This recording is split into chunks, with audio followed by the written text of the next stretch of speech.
إن ربكم الله الذي خلق السماوات والأرض في 6 أيام ثم استوى على العرش.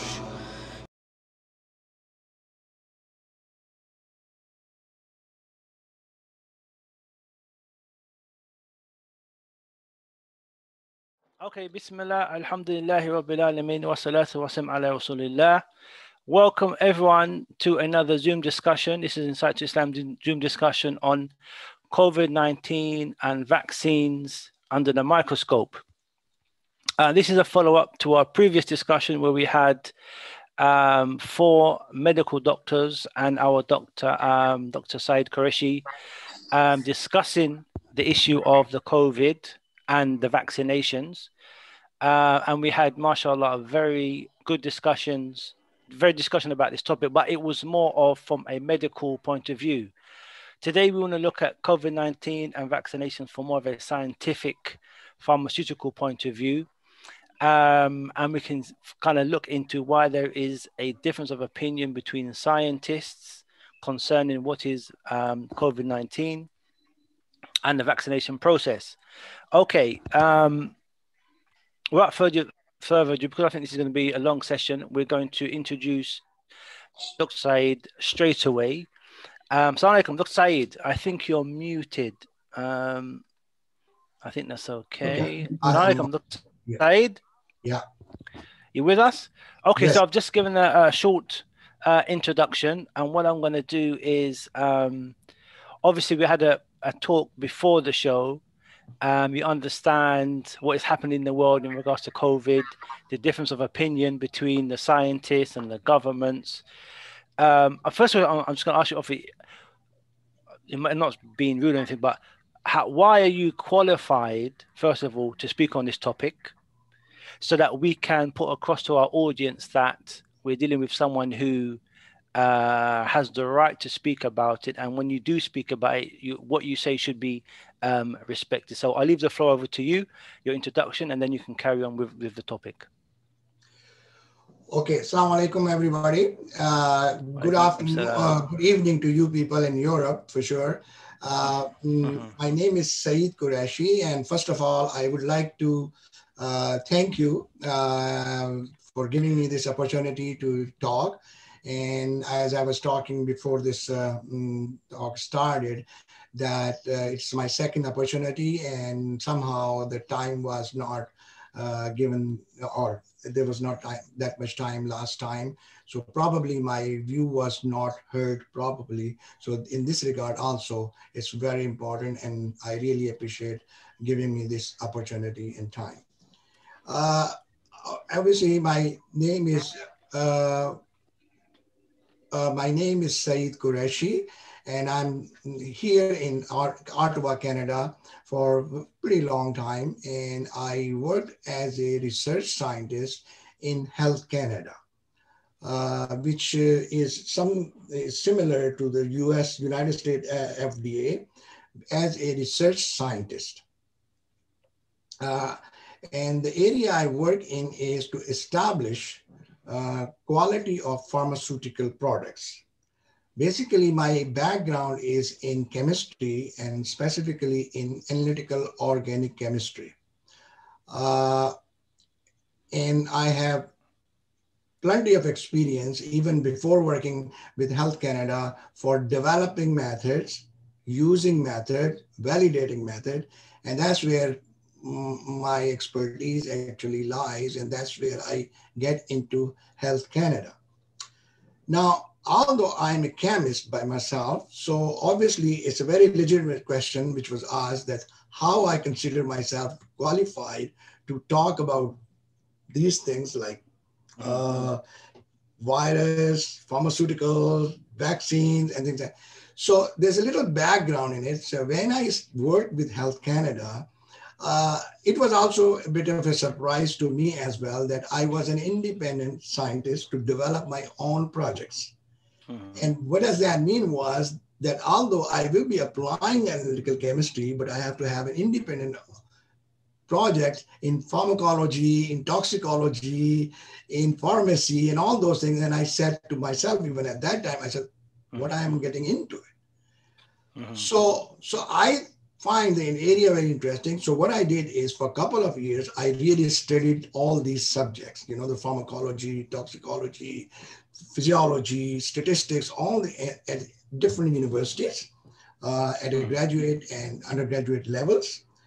And at the same time, I was doing research, benchtop research in my lab. So you see here, my basic training, analytical organic chemistry.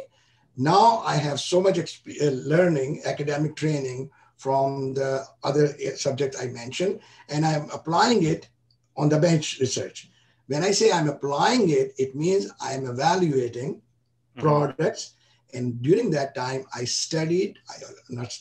conducted animal studies, human studies, and even in vitro studies with the microbes and things like that. So it's a very huge, broader area which I covered. And that's, I feel, a very unique and rare combination which allows me to talk on a different faculties, or at least I can understand. I can convey to other people in their own language, right? So when the people say pharmaceuticals, I'll say, what do you mean by pharmaceutical? And when the people say vaccine, what is it?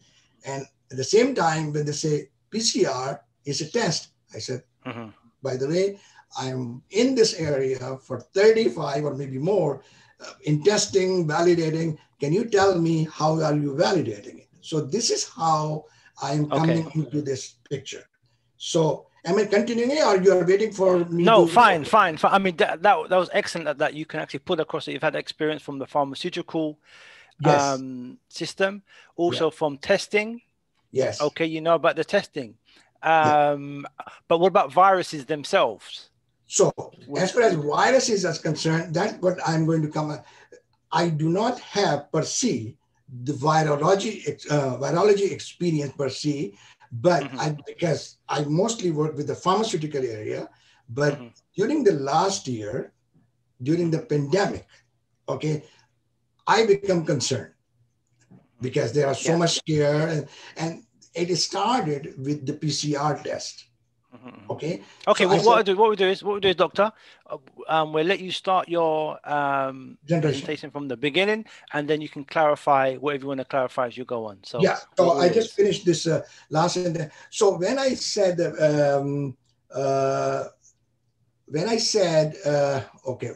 vaccine. So actually, this is part of my presentation. What I'm telling you was basically the part of it, because I know first reaction comes or first question comes is that, I mean, we are talking about medicine, we are talking about virology, so how come your opinion or my opinion carries weight or experience? So basically I started with PCR. So people say there's an epidemic going on, and epidemic, people are getting sick, falling ill, and deaths are there. And I obviously become concerned because I was not feeling that kind of a thing, to be honest with you. So I said, okay, why they are deciding, how they are deciding, this is the test. And their answer was that the test is coming.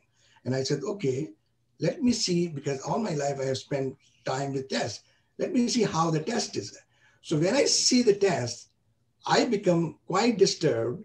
I said, but the test is never been validated, because the fundamental principle of any test is that it has to be validated. And validated test means it should be sensitive enough to detect what you want to detect. It should be reproducible, and it should be specific. It means you should be able to see what you want to see in the presence of other ingredients. Okay. Now, and the most important thing in that one is you have to have a reference of thing which you want to measure, which you want to quantify, which you want to determine. In this case is the virus. Okay. So if you want to determine the virus, you have to have somewhere a virus sample, specimen. And when I explored it, and I didn't see anywhere a reference virus. And that's where I start asking people on internet, reading and stuff. I said, where is the virus sample? Some people start saying, you are asking for gold standard. Some people say, no. From my perspective, from a chemist perspective, from an analyst perspective, I need a standard.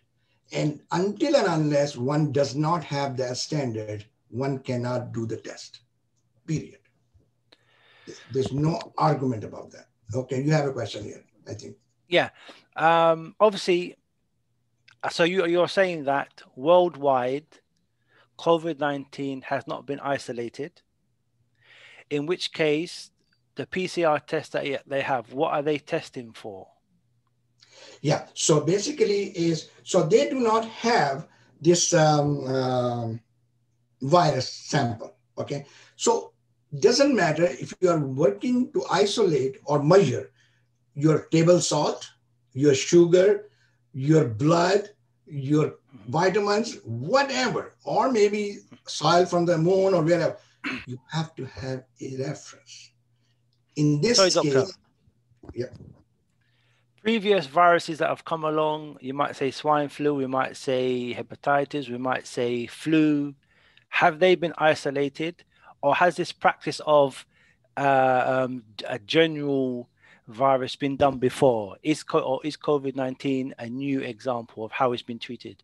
Okay, let me give you answer in a couple of minutes. I go in the sequence and then it will be clearer. Okay. Okay, so I started. So obviously there is no reference of virus available. Mm-hmm. Okay, at least for SARS. Okay. By the way, let me just some people have confusion in their mind. When I say virus, it is SARS-CoV-2. But COVID is a disease name or illness name. Okay, so we could have a disease, but it may or may not be because of the virus. You understand what I mean? So I want to make sure people understand that. So there are two things: COVID-19 and SARS-CoV-2. So I'm talking right now precisely for the virus, which is called SARS-CoV-2. Okay. Okay. So SARS-CoV-2 PCR test is supposed to detect that, or at least they claim to detect that. And it's not, the reference is not there. So if the reference is not there, your test becomes null and void. Period. No argument about that. Now, what they do is, or they mean in the literature, they say, no, we are not monitoring, we are monitoring the virus not as a virus, but its component, which is called RNA. Okay, virus is based on RNA. Okay, so with this RNA, they multiply because they assume that it is in a very small concentration. It cannot be detected, so it has to be multiplied and produced. So people, the audience here, make sure they should be very clear in their mind. PCR test is not determining virus. Very, very important point here. It is determining supposedly RNA of the virus. Now the question, yeah. You're asking some questions? Yeah. Just to clarify, I hope I'm not annoying the audience. I know you want to finish. So the PCR test is detecting RNA. RNA. Not virus. Not not the virus. So for example, are there previous PCR tests that have detected SARS of a different degree or a different name? How would you, for example, detect swine flu, or how would you detect influenza? Moment you say PCR test, they all detect RNA. PCR cannot detect virus in any form or shape, maybe any virus. No. And the thing is this, what you were asking me, what about previous viruses, influenza? Now, I am restricting myself to SARS at this moment. The reason being because I have studied a lot about SARS. And in SARS, I haven't read so much about the previous viruses, but I can make a pretty comment with the confidence that no previous viruses are also not estimated or determined. The reason being, they're all based on PCR testing. So if the PCR testing is there, because if they would have isolated reference in previous cases, then that would be a standard procedure for them to isolate it, this SARS virus as well. But they never went there. They just said, and they are using a terminology which is called isolate. Now, from my audience, it should be very clear that isolate is a word in virology and in microbiology they use. But people get the impression as isolation. Yes. So there is the term which they use in literature is we have virus isolate. But actually people get the impression they have isolated virus. And it's a big difference. A big difference. And these two things are very different and they should not be confused. Let me explain a little bit on this side. Virus isolate means a mixture of something where virus might be in there. Might be. Okay. But isolated virus means you have a pure virus in your hand. And that's what we need. So whenever people say, oh, because this is the reaction I usually get whenever I talk about it. They say, oh, there are hundreds of people who have isolated the virus. No. They are talking about a virus isolate. Okay. So now, I'll give you a crude example. I hope you will hear my word. You know the molasses? Molasses, yes. Yes. The molasses is the sugar isolate. It's not sugar. Yes, but within the molasses is sugar. It's sugar. And a very good point you bring. So even in molasses, if we want to know the sugar is there, we must have a sugar reference somewhere outside the molasses. Until then, we cannot say the sugar is part of the molasses. The reason you said the molasses has a sugar is because we know sugar exists as an isolated one, pure one. Yes, yes. In virus isolate, it's isolate, we assume virus is there, but we cannot say for certain because we never have a pure virus. Pure virus, to even make sure the pure virus in the isolate, you have to have a pure virus standard, and then you measure it there and show it. So there is no. So from this current virus isolate, they said within this virus isolate, they've called it COVID-19. No, that's SARS-CoV. COVID-19 is in a hospital. COVID-19 is in a hospital, but this SARS-CoV-2 is actually the isolate. Okay. So this is what they are saying. This is what, I mean, I don't know whether I should say it's they or not, but the literature is actually there. So what they do is they take the swab test. They take the swab test and then they mix with things. I don't know how deep you want to go in the chemistry of it.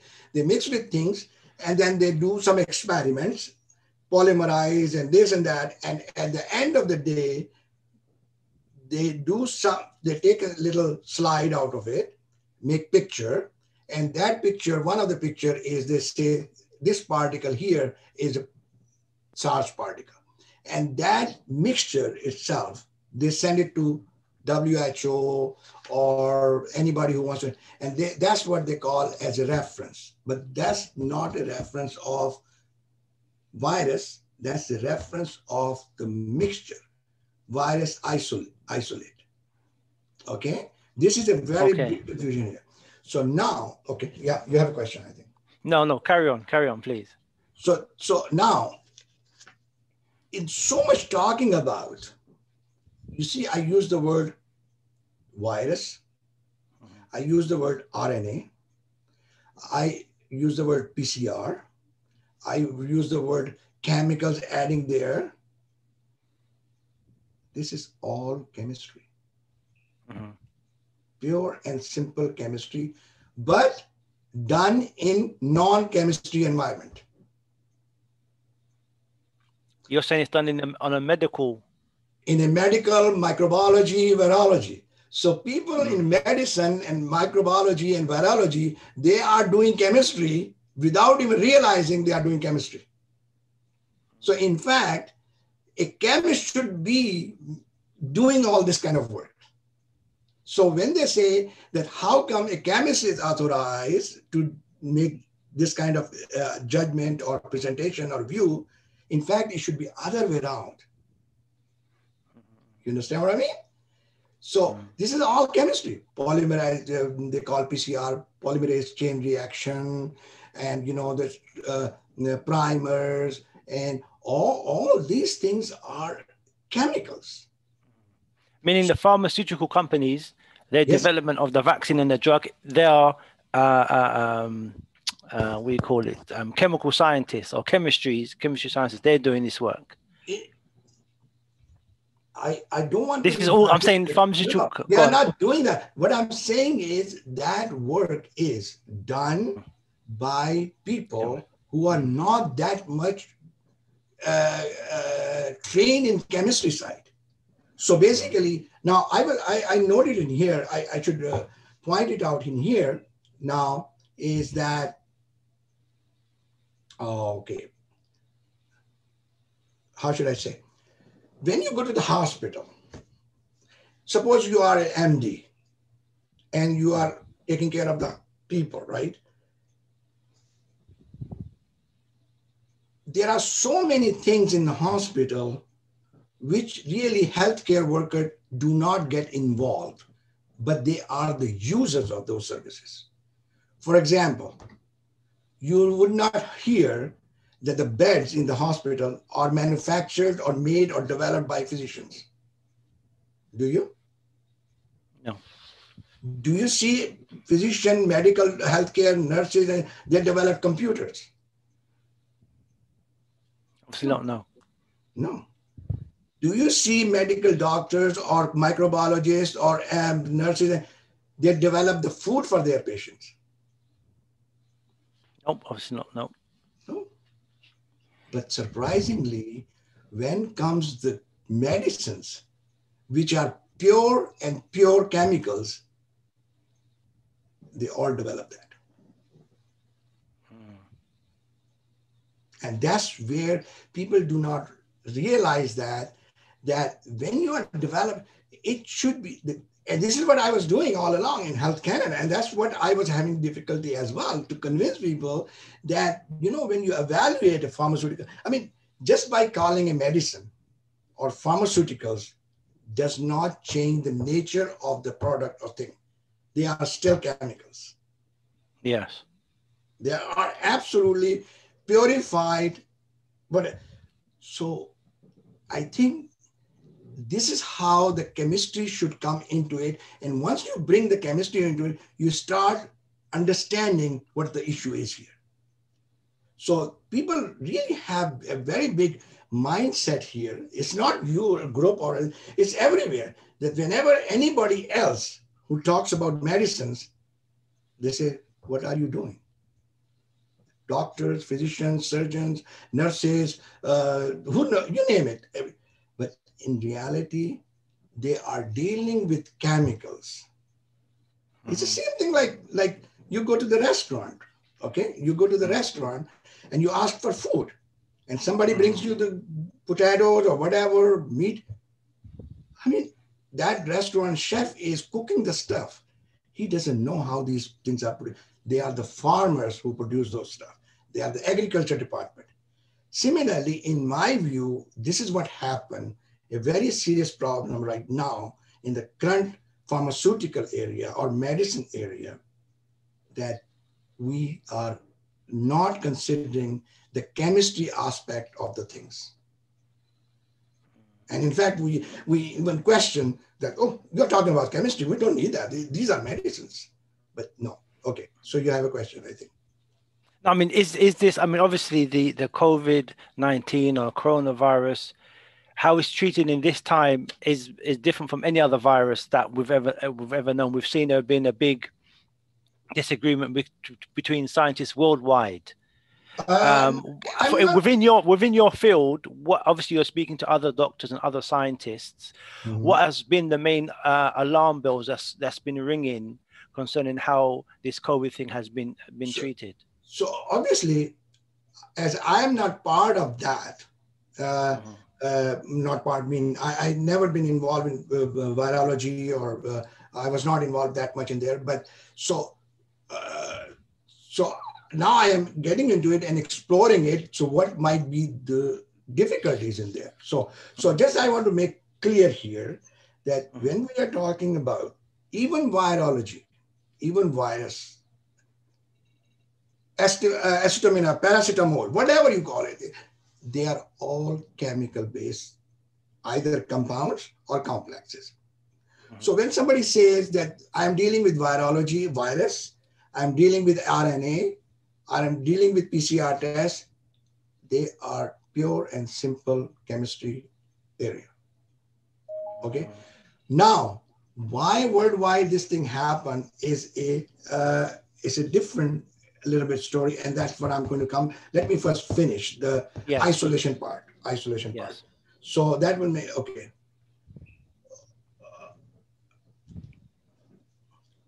Okay, maybe I think I can have that pandemic part. Why it's been so now the thing is how this, I question myself first, okay, and I'm explaining you what I question and how I'm answering it, right?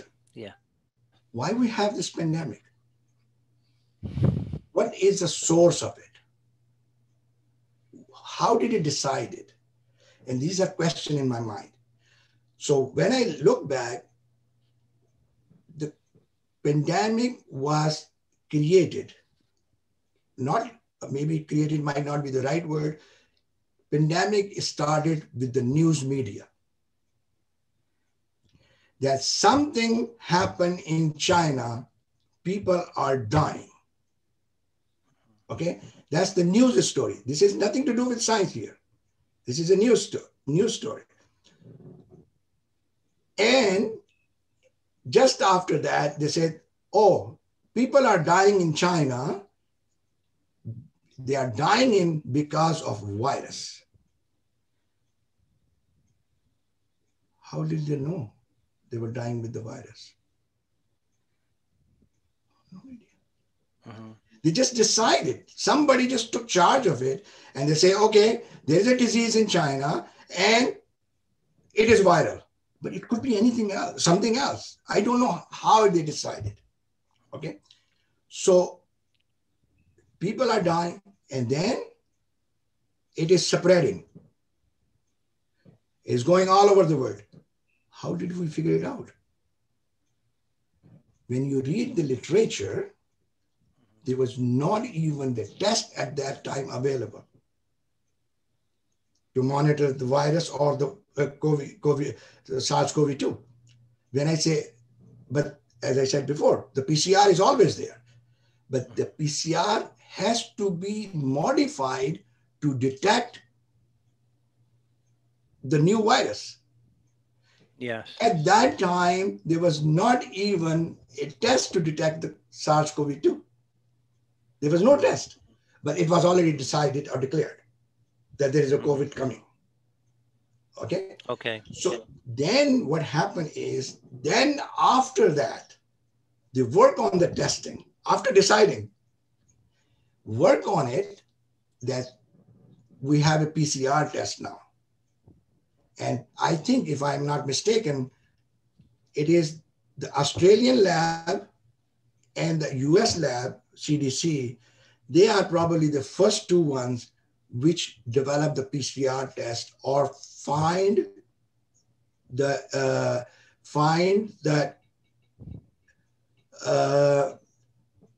then find the virus there. Okay, I have reviewed those both papers. Okay, both medical papers from CDC and Australian lab. They are on my website if you are interested to look at it. I describe how they. So what happened was that a patient comes to the hospital and it says that I am feeling the symptoms which they say belongs to SARS virus. They have him in the hospital. They tested him. Everything looks normal in both cases, in Australian as well as in US. And I think in US case, they even send that person back home. That you are fine, you will be okay. But they took the sample and the sample of the PCR came back positive. For SARS. They called him back and they said, okay, you are SARS positive. Now you have to stay in the hospital. Okay. They took the sample from them and then they did this PCR thing, extraction, and then they went sit on the computer and they said, oh, we found the SARS. And this is here the SARS virus is. It is all based on that little RNA chemical reactions, computer modeling, and here come. So that was the only thing was there was that person came from China a couple of days ago. Gotcha. So that story started now. The virus has spread in North America. But again, there's no virus there. It's RNA. Now, I think I read it here, somebody saying, but the RNA is genetic material, and people think it belongs to, it's very specific to the virus. So if they can figure it out what the RNA is, they figured out the virus. But how would you figure out the RNA? The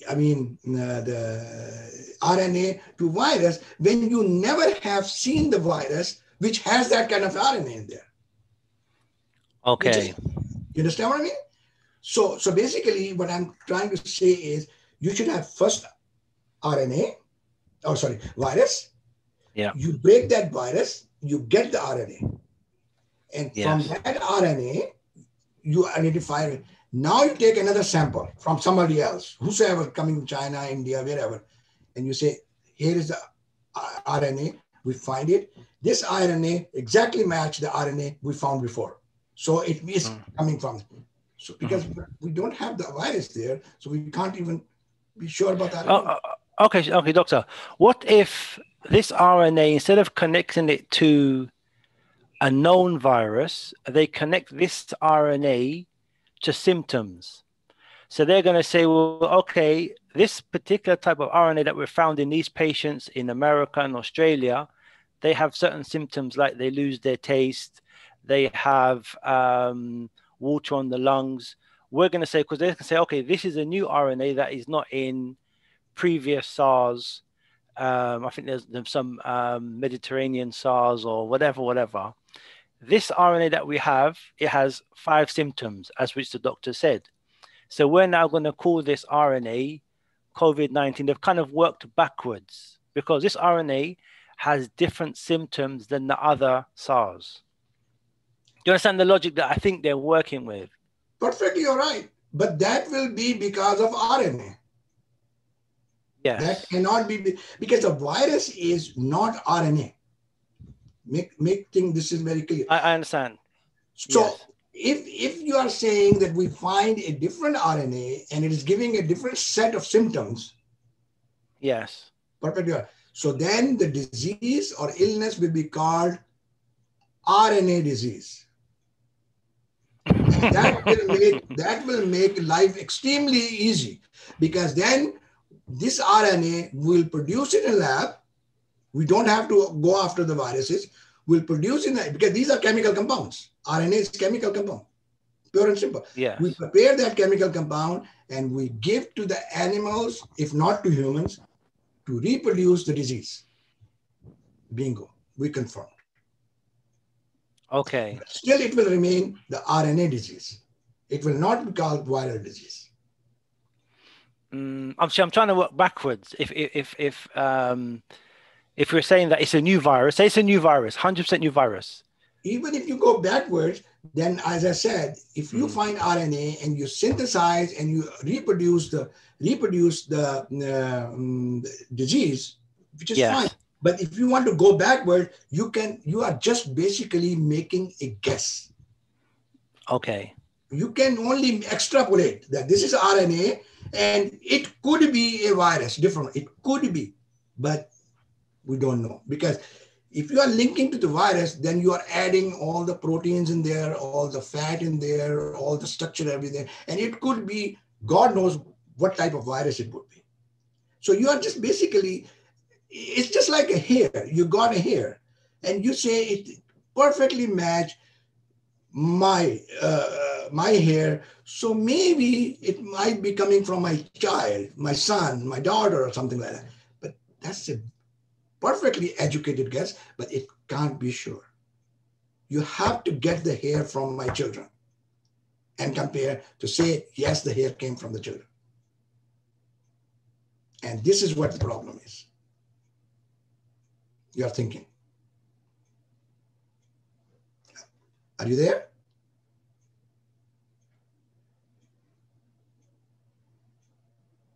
He's muted. He's muted. He's muted. No, carry on, inshallah. Brother Saeed, carry on.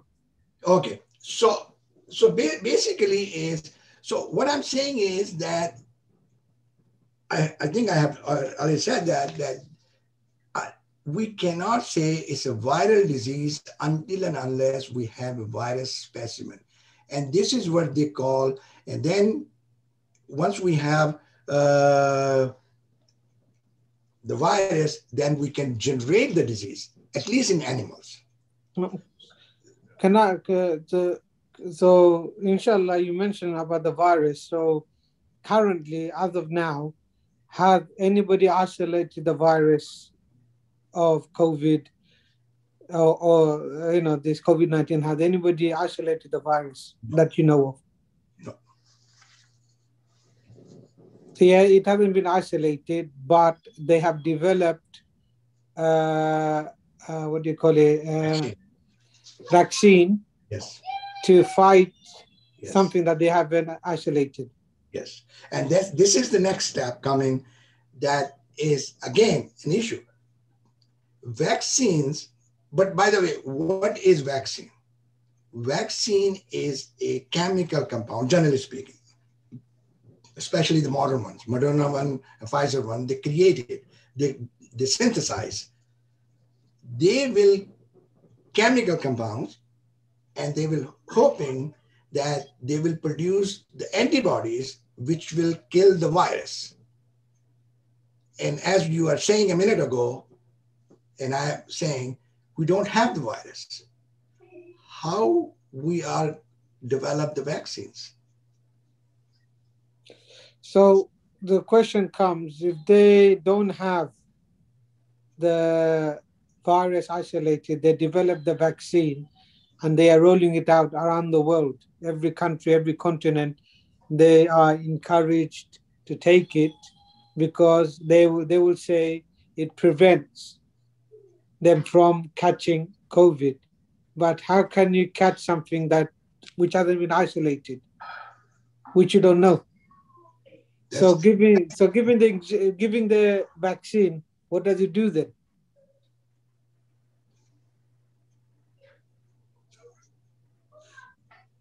What so we're stuck. I mean, this is what I'm trying. People who are in the audience, if they are not aware, I moderate a website, and I write left and right about this issue, that this is really, for me, and the thing is they just come up with the idea, and I think that was also part of the last conversation. They say, but they see the symptoms, and vaccines cure the symptoms. But I mean, this is their way of thinking. They mean the hospital people that, okay, we take a compound, okay, and we give it to patients, and patient will show some improvement. It means we kill the virus. Now, every single stage is assumption. We cure, because first of all, I don't know how much experience or how you have about clinical trials. Clinical trials are really not very, so to speak, scientific. And I tell you why, especially considering the example of SARS. They are saying that they tested in 40,000 people. The vaccine. So this SARS vaccine. Different ones, all the different ones, or a particular one. Pfizer. More or less the same number, 35,000. It's a Pfizer one I refer. I review it in my one of my articles, and it's available on my blog. It's 40,000 people. Now, the saying is that, look, it's a very big study we've done. But you know why this 40,000 people are needed to do the study? Because they could not find the patients. Patients meaning those who has COVID, yes. Yeah, because it's not very common.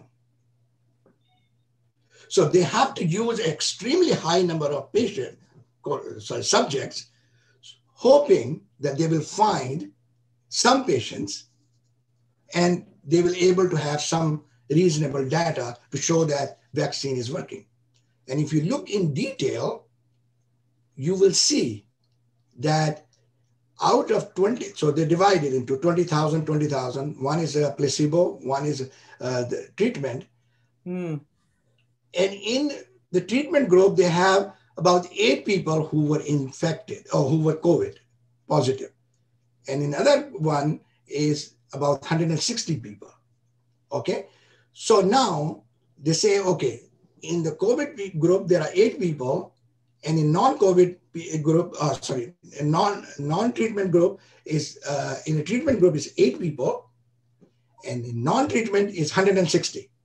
So they assume the both groups should have the same number of people, but somehow, because there are lower number of COVID positive in treatment, it means the treatment worked. Okay. So the question comes now, in relation to all those testing they have done, whatever the number of tests they've done, whether 10,000, 40,000, whatever they're claiming, the question comes now is that if they tested it on healthy people, what is the result? And if they didn't test on healthy people, if they tested it on sick people, how did they know these people were sick with COVID? Like we said, from your discussion, if they have not isolated the COVID disease, how can they? I'm so happy that you are following my talk. Exactly, that's what my point is. That if the person is in 40,000 people, if they give the treatment or not treatment and they got positive, there's no way of finding out that this is COVID, because they are deciding it based on PCR test, which I talked about. It has no reliability, credibility. And the thing is if it comes positive, is it some other thing, some other infection, or no idea? So what about, for example, I had the PCR test. The result came back as positive. The question is, I had certain symptoms. Now they classified that as COVID, but I had that same symptom, same situation year before. So I went through 2 or 3 days of the same thing as I went through with this particular one in last October, where they tested, and I went for a test, it came back as positive. Now, the question I have is that I had these same symptoms year before even COVID was announced. So how was it different to whatever I had before that it became COVID now? How did they come to that distinction? Because this is what they are about. They are suggested to say that now, if you have the same symptom which you have last year, and if you have a COVID test, PCR test today and positive, we are going to call it COVID. That's all it is. We just give a name. But then the situation comes is that they would want you to vaccinate yourself because you're positive. But I'm alive from the previous years, same symptoms, same situation, hot temperature, sweating, loss of taste, maybe other symptoms, whatever they are. But I had those three definitely: high temperature, sweating, loss of taste. But I just sweated it out. I let it go, and I ate natural stuff to make myself better again. So the question I have, like you're saying, in relation to the symptoms, they added quite a lot of symptoms now that are signs of COVID. So if anybody has it, then that makes them to be positive. Then according to them, if you're positive, then you develop antibodies to protect yourself. So if you have antibodies in your body, why is it now they're encouraging or they are advising that those who are positive to be injected with the vaccine so they could develop more antibodies? The question or concern, what you are asking right now, and I'm very frank about that, is actually you should be asking the physicians. I am talking about here in the background what is happening of these being positive, being negative, symptoms or not symptoms. From the scientific perspective, I have no answers. The reason I don't have an answer, because from my perspective, if somebody tells you you are a positive or negative PCR test, I say, sorry, to me it doesn't make any difference. Because because your method is not validated.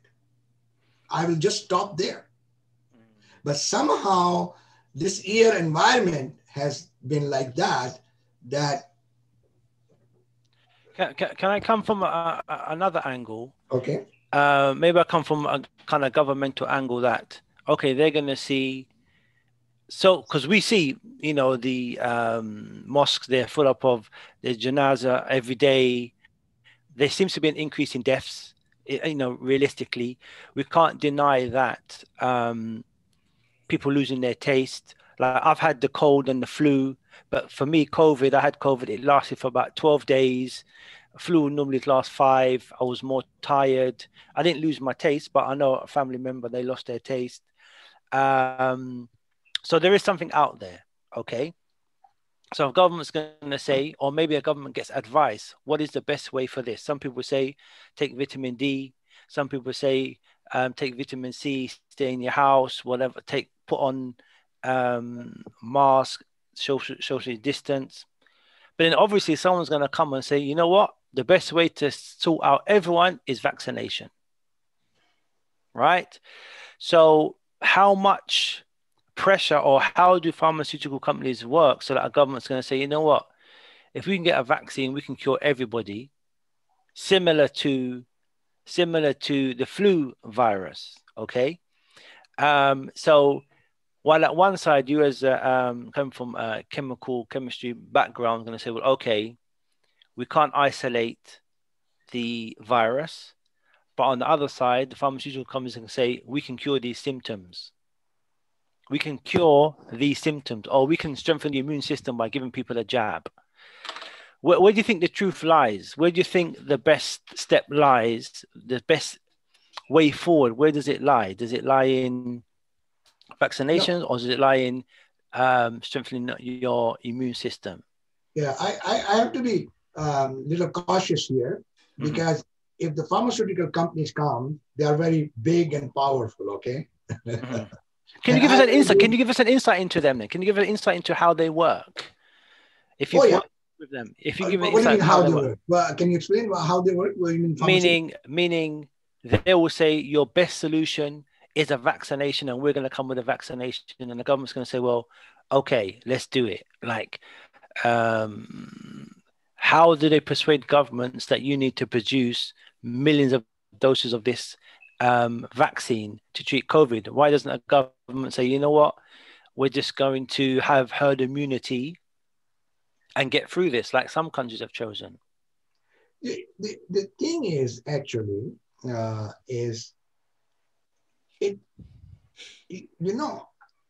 basically just like PCR test. Why we are doing PCR test from the very beginning, in my view, it should not be there.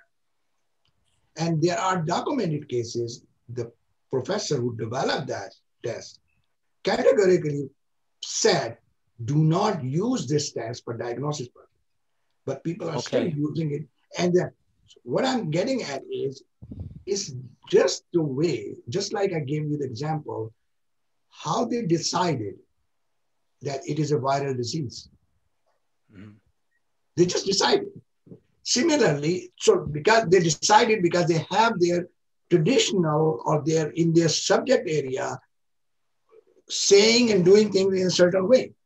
And if they get the microphone, that's what they are going to say, and that's what people are going to hear. It's the same thing is in vaccine area is happening. They have convinced the authorities that it's a viral disease. It only requires treatment with the vaccine. But by the way, vaccine never treats anything. Vaccine is not medicine. I'm sorry? We're getting to the nitty-gritty. What is a vaccine? Vaccine is not a treatment. Vaccine is a prophylactic agent. It means it creates the body immunity so that if something comes in future, something means exactly the same thing, then the body will have immunity and it will defend you. But if I was just listening about half an hour ago, a very good talk from a very good expert of immunology, was saying if there is already a pandemic in the system, the vaccine is not going to do anything. It's already there. People are, unfortunately, some people will go up there, they will die, unfortunately, very sad. But most of the people will get immunized by the pandemic itself. So, but somehow the system is working this way. They say this is viral disease. How they decided? Their system inside. It needs vaccine. Okay, try a different vaccine. Try an old one, which is already tested. No, they want a new one. They convinced them. And now they say, oh, we can do it with the clinical trials. So they'll hire people. So when the government starts spending money, they are now become their part of them. So they have to produce something. So now here comes the vaccine, and they say, look, this is what you asked for. This is what we produce. And we are showing you it is working. Symptoms. But the symptom can be controlled by any number of things, Okay? Okay. So the government is convinced now that, look, it was virus. It was infection. So the government is exactly on this line. But the thing is, if you start looking from the scientific perspective, like I'm doing, I said, wait a second. How did you decide it's a vaccine? Viral disease. Oh, based on PCR test. And I said, is the PCR test valid? Well, we don't have to be 100% valid. We had the best, whatever is available. No, it's not. You will hear quite common. They will say it's not, nothing is 100% accurate. No, it's not a matter of 100% accuracy. It's not valid. Okay. It's not valid. You cannot use PCR tests to detect the virus. You just cannot. So if you started from there, the whole chain of things are coming now all along. So this is where I hope I'm addressing your concern.